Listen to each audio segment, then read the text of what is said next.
Hello. బావా. చెప్పరా. అదే ఈరోజు రాశి ఫలాలు చూశాను, ధనలాభం బాగుందంట.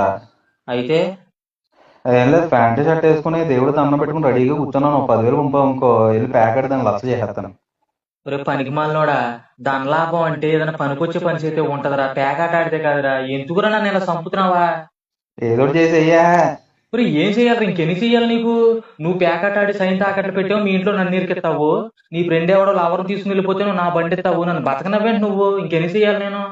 మరి అంత మంచి పని ఎవడు కొనుక్కోమన్నాడు? మంచి ఒరే, నువ్వు మనిషికి పుట్టక పుట్టాల్సినోడు కాదురా నువ్వా. నువ్వు అడుగు ఆంబోతులాగాను, అది చూసిన ఆంబోతులాగాను పుట్టావు. నువ్వు నువ్వు రాంగ్, నువ్వు మనిషి కాదు నువ్వు. నన్ను నమ్మావా? Credit card okay. ఒరే, ఇంకెన్ని గోకనరా, అన్ని కార్డులు గోకేసిండ్రా. నువ్వు పెట్టే టెన్షన్కే నా బుర్ర నేను గోకుంటున్నాను ఇప్పుడు. నాకు నువ్వు కాకపోతే ఎవరు చేస్తారు బావా? ఒరే సరేరా, ఈసారికి ఏదో ఒకటి చేసి 10,000 వేస్తాను. నువ్వు లచ్చకెళ్తే నాకు ఎంత ఇస్తావో? 10,000కి వెయ్యేసి ఇచ్చేస్తాను. ఏంటి మళ్ళీ చెప్పు? పోనీ ఇంకో 12,000 ఇచ్చేస్తాను. ఒరే, నువ్వు కాదురా మనిషిగా పుట్టి తప్పు అని చేసింది. నేను మనిషిగాను నీ బావని పుట్టి నేను చేసిన తప్పు. లచ్చకెళ్తే నాకు 10,000కి 2,000 వేసి ఇస్తావా? నేను ఏ కుక్కగానో నక్కగానో పుట్టినా సీకు చింత లేకుండా బతికే ఉండరా. మనిషిగా పుట్టి నేను చేసిన తప్పు. నా బతికేలా తగలడిపించి ఈ అమ్మ జీవితం. ఒరే, నాకు ఇంకోసారిగా నువ్వు ఫోన్ చేసావు సత్తారు నా చేతులను ఖచ్చితంగా.